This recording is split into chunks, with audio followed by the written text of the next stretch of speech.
రాష్ట్రంలో జూన్ 12వ తేదీ నుంచి పాఠశాలలు పునఃప్రారంభం కానున్నాయి. ప్రాథమికోన్నత పాఠశాలల పని సమయాలను మార్చుతూ నిర్ణయం తీసుకున్న సర్కార్ ఉదయం 9 గంటలకే పాఠశాలలు తెరుచుకునేలా కసరత్తు చేపడుతున్నట్లు ఉన్నత విద్యాశాఖ కార్యదర్శి బుర్రా వెంకటేశం తెలిపారు. కాగా ఉన్నత పాఠశాలలు 9 గంటల 30 నిమిషాల నుండే పనిచేయనున్నట్లు వివరించారు. ప్రభుత్వ పాఠశాలల సమయాల పనితీరు పట్ల విద్యార్థుల తల్లిదండ్రులకు చులకన భావం కలగకుండా ఉండేందుకు గాను ఈ మార్పులు చేయనున్నట్లు అధికారులు పేర్కొన్నారు. ఈ నేపథ్యంలోనే 6-7 తరగతులకు సంబంధించిన గణితం సబ్జెక్టును ఇక నుంచి భౌతిక శాస్త్రం ఉపాధ్యాయులే బోధించాలని నిర్ణయించిన ప్రభుత్వం ఆ 2 తరగతులకు గణితం బోధించే వారిపై పనిభారం పెరుగుతుందని భావిస్తూ సర్కార్ పాఠశాలల పనివేళలను కుదించింది. భారతీయ వ్యోమగాములకు అమెరికాకు చెందిన నాసా శిక్షణ ఇవ్వనుంది. ఇంటర్నేషనల్ స్పేస్ స్టేషన్ కు వ్యోమగాములను పంపే ఉద్దేశంతో ఈ శిక్షణ ఉండనున్నట్లు అమెరికా రాయబారి ఎరిక్ గార్సెట్టి తెలిపారు. ఏడాది తర్వాత భారతీయ వ్యోమగాములకు నాసా అడ్వాన్స్డ్ శిక్షణ ఉంటుందని అమెరికా ఇండియా మధ్య కమర్షియల్ స్పేస్ కాన్ఫరెన్స్ అంశంపై బెంగళూరులో జరిగిన సదస్సులో ఆయన మాట్లాడారు. అమెరికా భారత్ బిజినెస్ కౌన్సిల్ ఈ సమావేశాన్ని నిర్వహించింది. సతీష్ ధావన్ సెంటర్ నుంచి నిస్సార్ శాటిలైట్లను త్వరలోనే ప్రయోగించనున్నట్లు గార్సెట్టి చెప్పారు. ఇవాళ ఆదివారం కావడంతో యాదాద్రిలో భక్తుల రద్దీ పెరిగింది. స్వామివారి దర్శనం కోసం భారీ సంఖ్యలో తరలివచ్చిన భక్తులను ఉదయం నుంచి క్యూ కాంప్లెక్స్ లోకి ఆలయ అధికారులు అనుమతించారు. భక్తులకు ఎలాంటి ఇబ్బందులు కలగకుండా అధికారులు ఏర్పాట్లు చేశారు. యాదాద్రికి వచ్చిన భక్తుల నుండి 62,55,860 రూపాయల ఆదాయం సమకూరింది. ప్రసాద విక్రయం ద్వారా 19,15,350, వీఐపీ టికెట్లతో 16,20,000, కొండపైకి వాహనాల ప్రవేశంతో 9 లక్షల ఆదాయం వచ్చినట్లు అధికారులు వెల్లడించారు. రిలయన్స్ పవర్ కు ఈ ఏడాది మార్చితో ముగిసిన క్వార్టర్లో 397.66 కోట్ల నష్టం వచ్చింది. గతేడాది మార్చి క్వార్టర్లో 321.79 కోట్ల లాభాన్ని గడించిన రిలయన్స్ ఇయర్ ఆన్ ఇయర్ ప్రకారం 1853.32 కోట్ల నుంచి 2,193 కోట్లకు చేరుకుంది. ఈ సంవత్సరం Q4లో కంపెనీ చేసిన ఖర్చులు 953.67 కోట్లుగా ఉండడంతో కంపెనీకి నష్టం పెరిగింది. అంతకుముందు ఆర్థిక సంవత్సరంలో వచ్చిన 470.77 కోట్ల నష్టంతో పోలిస్తే 2023-24 ఆర్థిక సంవత్సరంలో రిలయన్స్ పవర్ కు 2,068.38 కోట్ల భారీ నష్టం పెరిగింది. ఫారిన్ కరెన్సీ కన్వర్టబుల్ బాండ్లను ఇష్యూ చేయడానికి బోర్డు ఆమోదం తెలిపింది. కాగా రిలయన్స్ పవర్ కు 6,000 మెగావాట్ల విలువైన పవర్ జనరేషన్ ఆస్తులు ఉన్నాయి. భద్రాద్రి కొత్తగూడెం జిల్లా అశ్వరావుపేటలో పనసకాయల మధ్యలో భారీ ఎత్తున గంజాయిని తరలిస్తున్న నిందితులను పోలీసులు అరెస్టు చేశారు. విశ్వసనీయ సమాచారం అందుకున్న పోలీసులు వాహన తనిఖీలు చేసి 359 కిలోల గంజాయి స్వాధీనం చేసుకున్నారు. ఏపీలోని అల్లూరు సీతారామరాజు జిల్లా దారకొండ నుంచి గంజాయిని హైదరాబాద్లోని ధూల్పేటకు తరలిస్తున్నట్లు పోలీసులు గుర్తించారు. స్వాధీనం చేసుకున్న గంజాయి విలువ సుమారు 90 లక్షల రూపాయలు ఉంటుందని తెలిపిన పోలీసులు నిందితుల నుంచి 5 సెల్ ఫోన్లు స్వాధీనం చేసుకుని రిమాండ్కు తరలించారు. హైదరాబాద్కు చెందిన విశ్రాంత మహిళా ఉద్యోగి ఫెడెక్స్ మోసానికి బలైంది. ఓ వీడియో కాల్ ద్వారా తన పేరిట వచ్చిన పార్సిల్లో 5 కిలోల వస్త్రాలతో పాటు 7 నకిలీ పాస్పోర్ట్లు, 5 ICICI క్రెడిట్ కార్డులు, 960 గ్రాముల కొకైన్ వచ్చిందని సైబర్ నేరగాళ్లు బెదిరించారు. ముంబై క్రైమ్ బ్రాంచ్ నుంచి చేస్తున్నట్టుగా బ్యాంకు వెరిఫై చేయాలని వివరాలని సేకరించారు. ఆ తర్వాత బాధితురాలి ఖాతా నుంచి 14,73,400 రూపాయలు కాజేశారు. దీంతో వెంటనే అప్రమత్తమైన బాధితురాలు గంట వ్యవధిలోనే సైబర్ క్రైమ్ హెల్ప్ లైన్ నెంబర్కు కాల్ చేసి ఫిర్యాదు చేసింది. అనంతరం నగర సైబర్ క్రైమ్ పోలీసులను ఆశ్రయించిన మహిళ ఫిర్యాదుతో కేసు నమోదు చేసుకుని దర్యాప్తు చేస్తున్న పోలీసులు పోగొట్టుకున్న డబ్బును ఫ్రీజ్ చేసి బాధితురాలికి అందజేశారు. ఫెడెక్స్ పేరుతో జరుగుతున్న మోసాలను నమ్మవద్దని, మోసపోయిన బాధితులు వెంటనే 1930కి కాల్ చేసి ఫిర్యాదు చేయడం ద్వారా వెంటనే సమస్య పరిష్కారం అవుతుందని ఏసీపీ శివమారుతి సూచించారు. కరీంనగర్లోని మంచిర్యాల కూడలి నుంచి నిర్వహించిన హనుమాన్ శోభయాత్రలో తీవ్ర ఉద్రిక్తత చోటు చేసుకుంది. శోభయాత్రలో తల్వార్ తిప్పుతూ నృత్యం చేసిన ఓ యువకుడిపై హనుమాన్ స్వాములు దాడికి దిగారు. అడ్డుకున్న పోలీసులు యువకుడిని రక్షక వాహనంలో తరలించే యత్నం చేశారు. మాలదారులు వాహనం వెనుక పరిగెత్తున్న తరుణంలో పోలీసు వాహనం అద్దాలు ధ్వంసమయ్యాయి. దీంతో పోలీసులు స్వాములను 3వ టౌన్ స్టేషన్ కు తరలించారు. స్వాములకు మద్దతుగా బీజేపీ నాయకులు స్టేషన్ ఎదుట ధర్నాకు దిగారు. శోభయాత్రలో వీరంగం చేసిన యువకుడి వివరాలు గుర్తించిన పోలీసులు మద్యమత్తులో నృత్యం చేసినట్లు తెలిపారు. సార్వత్రిక ఎన్నికల్లో భాగంగా జరిగిన తొలి 5 దశల్లో దాదాపు 50 కోట్ల మంది ఓటు వేసినట్లు కేంద్ర ఎన్నికల సంఘం తెలిపింది. తొలి 5 విడతల్లో పోలైన ఓట్ల సంఖ్యను ఈసీ లోక్సభ నియోజకవర్గాల వారీగా విడుదల చేసింది. మొత్తం 76.41 కోట్ల మంది అర్హులైన ఓటర్లలో 50.72 కోట్ల మంది ఓటు హక్కు వినియోగించుకున్నట్లు తెలిపిన ఈసీ పోలైన ఓట్ల సంఖ్యను మార్చడం అసాధ్యమని స్పష్టం చేసింది. బూతుల వారీగా పోలైన ఓట్ల శాతాన్ని వెబ్సైట్లో పెట్టేలా కేంద్ర ఎన్నికల సంఘాన్ని ఆదేశించాలంటూ దాఖలైన అభ్యర్థనను సుప్రీంకోర్టు తిరస్కరించిన మరుసటి రోజే ఈసీ తాజా గణాంకాలను వెల్లడించడం గమనార్హం. ఈ విధానాన్ని మరింతగా విస్తరిస్తామని ఈసీ తెలిపింది. పోలింగ్ గణాంకాల వెల్లడితో ఎలాంటి ఆలస్యం లేదని, పోలింగ్ సమాచారం అన్ని వేళలా యాప్లో అందుబాటులో ఉంటుందని ఈసీ పేర్కొంది. గణాంకాల వెల్లడిలో ఎలాంటి ఆలస్యం ఉండదని కమిషనర్ స్పష్టం చేసిందని వెల్లడించింది. సిద్దిపేట జిల్లా మిరుదొడ్డిలోని ఆగ్రోస్ రైతు సేవా కేంద్రం వద్ద జీలుగ విత్తనాల కోసం రైతులు బారులు తీరారు. ఉదయం 8 గంటల నుంచి మధ్యాహ్నం వరకు ఎండను సైతం లెక్క చేయకుండా వరుసలో నిలబడ్డారు. ఒక్కో పాస్ పుస్తకానికి 30 కిలోల జీలుగ విత్తన బస్తాలను 80 మంది రైతులకు మాత్రమే విక్రయించారు. మిగిలిన 120 మంది నిరాశతో వెనుదిరిగారు. అధికారులు స్పందించి జీలుగ విత్తనాల కొరతను తీర్చాలని రైతులు కోరుతున్నారు. ఉత్తరప్రదేశ్లో ఘోర రోడ్డు ప్రమాదం చోటు చేసుకుంది. షాజహాన్పూర్ జిల్లాలో ఖతర్ వద్ద ట్రక్కు బస్సు ఢీకొన్న ఘటనలో 11 మంది మృతి చెందగా మరో 10 మందికి గాయాలయ్యాయి. పూర్ణగిరికి భక్తులతో వెళ్తున్న ఓ బస్సు భోజనం చేసేందుకు దాబా దగ్గర ఆగిందని పోలీసులు తెలిపారు. కొంతమంది భక్తులు బస్సులో కూర్చొని భోజనం చేస్తున్నారని తెలిపారు. ఆ సమయంలో ఓ ట్రక్కు అదుపు తప్పి బస్సు వెనుక నుంచి ఢీకొన్నట్లు వెల్లడించారు. గాయపడిన వారిని ఆసుపత్రికి తరలించినట్లు చెప్పారు. సిద్దిపేట జిల్లా దుబ్బాక నియోజకవర్గంలోని రైతులను అకాల వర్షం మరోసారి నిండా ముంచింది. ఈదురుగాలులతో పాటు ఉరుములు మెరుపులతో కూడిన వర్షం కురవడంతో కొనుగోలు కేంద్రంలోని ధాన్యాన్ని కాపాడుకోలేక రైతు ఆవేదన చెందాడు. పలుచోట్ల ఈదురుగాలులకు మామిడికాయలు నేలపాలయ్యాయి. మరోవైపు నాగర్ కర్నూలు జిల్లా అచ్చంపేట మండలంలో అకాల వర్షం భారీ విపత్తును సృష్టించింది. ఈదురుగాలులతో కూడిన వర్షానికి చెన్నారం సమీపంలోని ఓ కాటన్ జిల్లింగ్ మిల్లు కుప్పకూలింది. పలు గ్రామాల్లో భారీ ఈదురుగాలులకు ఇంటి పైకప్పులు లేచిపోవడంతో గ్రామాల్లోని ప్రజలు తీవ్ర ఇబ్బందులకు గురయ్యారు. అకాల వర్షానికి నష్టపోయిన చెన్నారం పరిసర ప్రాంతాలను పరిశీలించిన స్థానిక ఎమ్మెల్యే డాక్టర్ వంశీకృష్ణ బాధితులను ఆదుకుంటామని భరోసానిచ్చారు. వ్యవసాయ శాఖ మంత్రి తుమ్మల నాగేశ్వరరావును డ్రిప్ కంపెనీల ప్రతినిధులు మర్యాదపూర్వకంగా కలిశారు. రాష్ట్రంలో ప్రయోగాత్మకంగా చేపట్టిన ఆయిల్ పామ్ సాగులో డ్రిప్ ఇరిగేషన్ పరికరాలను పంపిణీ చేసినట్లు మంత్రికి వివరించారు. ఇప్పటికే రాష్ట్రంలో 57,000 ఎకరాల ఆయిల్ పామ్ తోటలలో ఇన్స్టాలేషన్ పూర్తి చేసినట్లు పేర్కొన్నారు. రైతుల సంక్షేమానికి ప్రభుత్వం కట్టుబడి ఉందన్న తుమ్మల ముందు మరిన్ని పంటలకు డ్రిప్ సౌకర్యం వర్తించేలా కృషి చేస్తామని వెల్లడించారు. హైదరాబాద్ అభివృద్ధిపై వెనకడుగు వేసే ప్రసక్తే లేదని నీటిపారుదల శాఖ మంత్రి ఉత్తమ్ కుమార్ రెడ్డి స్పష్టం చేశారు. ఉమ్మడి రాష్ట్రంగా ఉన్నప్పుడే అంతర్జాతీయ స్థాయి నగరంగా తీర్చిదిద్దడానికి పలు అభివృద్ధి కార్యక్రమాలు చేపట్టామని గుర్తు చేశారు. హైదరాబాద్ మియాపూర్లో ఏర్పాటు చేసిన ప్రాపర్టీ షోను ప్రారంభించారు. రాష్ట్రంలో స్థిరాస్తి రంగం అభివృద్ధికి ప్రభుత్వం అండగా ఉంటుందని హామీ ఇచ్చారు. ఎలాంటి ఆధారాలు ధ్రువపత్రాలు లేకుండా కోర్టు ధిక్కార పిటిషన్ దాఖలు చేయడం చట్టవిరుద్ధమని హైకోర్టు వ్యాఖ్యానించింది. ఈ మేరకు ఓ సివిల్ కేసులో పిటిషన్ వేసిన వ్యక్తికి 25,000 రూపాయల జరిమానా విధించింది. ఇలాంటి పిటిషన్ వేసి ప్రత్యర్థి కక్షిదారులను బెదిరించే ప్రయత్నం చేశారని అభిప్రాయపడింది. హైదరాబాద్ ట్రూ బజార్లోని ఓ భూమిని 2001లో నవేదిత మాన్వికర్ నుంచి వ్యాపారవేత్త మహమ్మద్ నయీం అద్దెకు తీసుకున్నారు. ఆ తర్వాత ఫోర్జరీ డాక్యుమెంట్లలో భూమి యాజమాన్య హక్కులు పొందే ప్రయత్నం చేశారు.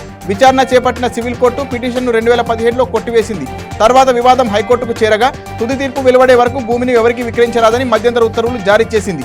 విక్రయానికి సంబంధించి నయీం ఎలాంటి ఆధారాలు సమర్పించకపోవడంతో పిటిషన్ను డిస్మిస్ చేసిన హైకోర్టు విలువైన కోర్టు సమయాన్ని వృధా చేసినందుకు నయీంకు 25,000 జరిమానా విధిస్తూ ఈ మొత్తాన్ని 2 వారాల్లో రాష్ట్ర లీగల్ సర్వీసెస్ అథారిటీకి చెల్లించాలని ఆదేశించారు. భద్రాద్రి రామాలయంలో భక్తుల రద్దీ పెరిగింది. ఇవాళ ఆదివారం కావడంతో భక్తులతో ఆలయాలలోని క్యూ లైన్లన్నీ నిండిపోయాయి. దీనితో నిత్య కళ్యాణ వేదికను చిత్రకూట మండపానికి మార్చాల్సి వచ్చింది. అర్చకులు గర్భగుడిలో స్వామివారికి ప్రత్యేక పూజలు చేశారు. భద్రుని మండపంలో రామపాదుకలకు పంచామృతాలతో అభిషేకం చేసి గర్భగుడిలో సీతారామచంద్ర స్వామి మూలవరలకు సువర్ణ తులసి దళాలతో అర్చన నిర్వహించారు.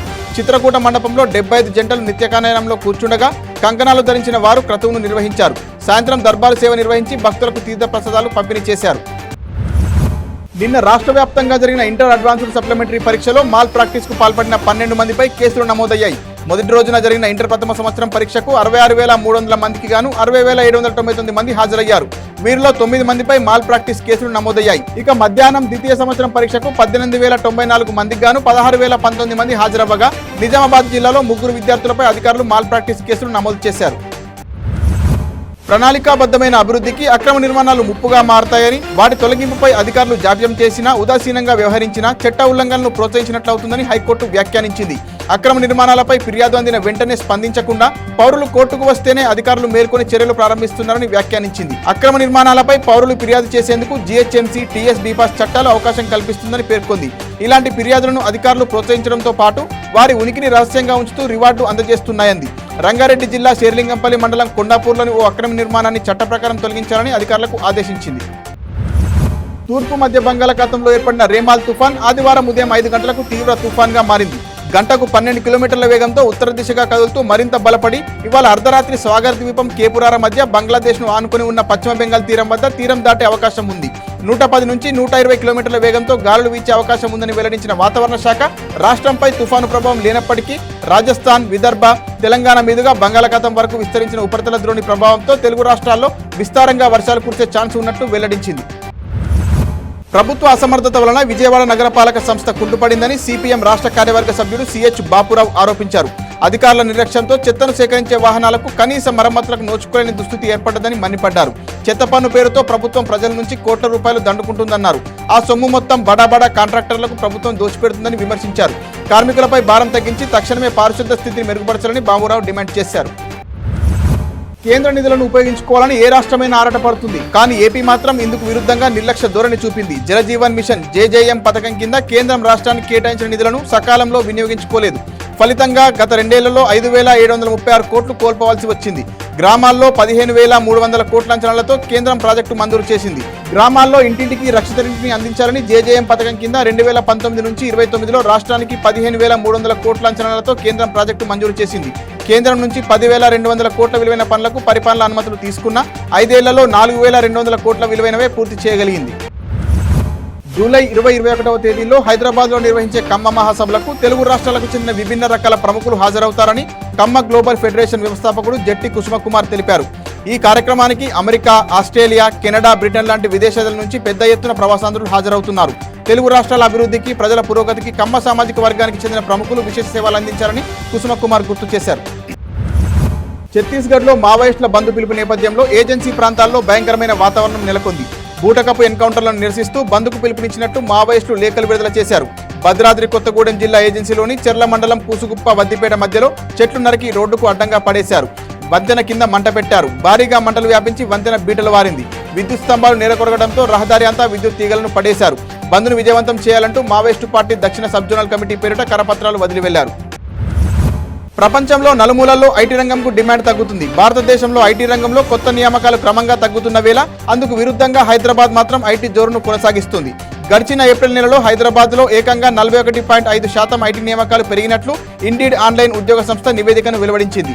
ఈ నివేదికలో హైదరాబాద్ తర్వాత బెంగళూరు 24% నియామకాలు పెంచుకొని 2వ స్థానాన్ని సంపాదించింది. హైదరాబాద్లో పనిచేసేందుకు 161% మంది ఉద్యోగులు ఆసక్తిని చూపిస్తున్నారని, 80% మంది బెంగళూరుపై ఆసక్తి చూపిస్తున్నట్లు ఇండీడ్ పేర్కొంది. భారత స్టాక్ మార్కెట్ల దూకుడుపై మోతీలాల్ ఓస్వాల్ గ్రూప్ చైర్మన్ రామ్దేవ్ అగర్వాల్ ఆశ్చర్యకర అంచనాను వెల్లడించారు. బీఎస్ఈ ప్రామాణిక సూచి అయిన సెన్సెక్స్ వచ్చే 5-6 ఏళ్లలో 150,000 పాయింట్ల మైలురాయిని చేరే అవకాశం ఉందని అభిప్రాయపడ్డారు. ప్రస్తుతం సెన్సెక్స్ 75,000 పాయింట్లు, నిఫ్టీ 23,000 పాయింట్ల వద్ద కదలాడుతున్నాయి. ఏవైనా ప్రతికూల పరిణామాలు ఎదురైతే 2030 నాటికి, ఎదురు కాకుంటే 2028 వరకు సెన్సెక్స్ 150,000 పాయింట్ల మైలురాయిని దాటుతుందని ఆయన అంచనా వేశారు. దేశ రాజధాని ఢిల్లీలోని వివేక్ విహార్లో ఉన్న శిశు సంరక్షణ ఆసుపత్రిలో మంటలు చెలరేగాయి. ఈ ఘటనలో 7 నవజాత శిశువులు ప్రాణాలు కోల్పోగా మరో 5 చికిత్స అందుతుంది. వీరిలో కొంతమంది పరిస్థితి విషమంగా ఉన్నట్లు అధికారులు వెల్లడించారు. సమాచారం అందిన వెంటనే సంఘటనా స్థలానికి చేరుకుని మంటల్ని అదుపులోకి తెచ్చారు. మంటలు చెలరేగడానికి గల కారణం తెలియాల్సి ఉందన్న పోలీసులు కేసు నమోదు చేసి దర్యాప్తు ప్రారంభించారు. దేశ సార్వత్రిక ఎన్నికలు, దేశ అంతర్గత వ్యవహారాల్లో తలదూర్చిన పాకిస్తాన్ ఎంపీకి ఢిల్లీ ముఖ్యమంత్రి అరవింద్ కేజ్రీవాల్ ఘాటు సమాధానమిచ్చారు. ప్రపంచంపైకి ఉగ్రవాదాన్ని ఎగదోసే పాకిస్తాన్ లాంటి దేశాల జోక్యాన్ని భారత్ ఏమాత్రం సహించబోదని స్పష్టం చేశారు. మా వ్యవహారాల్లో తలదూర్చకుండా మీ దేశం సంగతి మీరు చూసుకోండి, మీ మద్దతు ఏం అక్కర్లేదు అంటూ బదిలిచ్చారు. సార్వత్రిక ఎన్నికలలో భాగంగా అరవింద్ కేజ్రీవాల్ తన కుటుంబ సభ్యులతో కలిసి ఓటు హక్కును వినియోగించుకున్న సంబంధిత చిత్రాన్ని తన అధికారిక ఎక్స్ ఖాతాలో పంచుకున్నారు.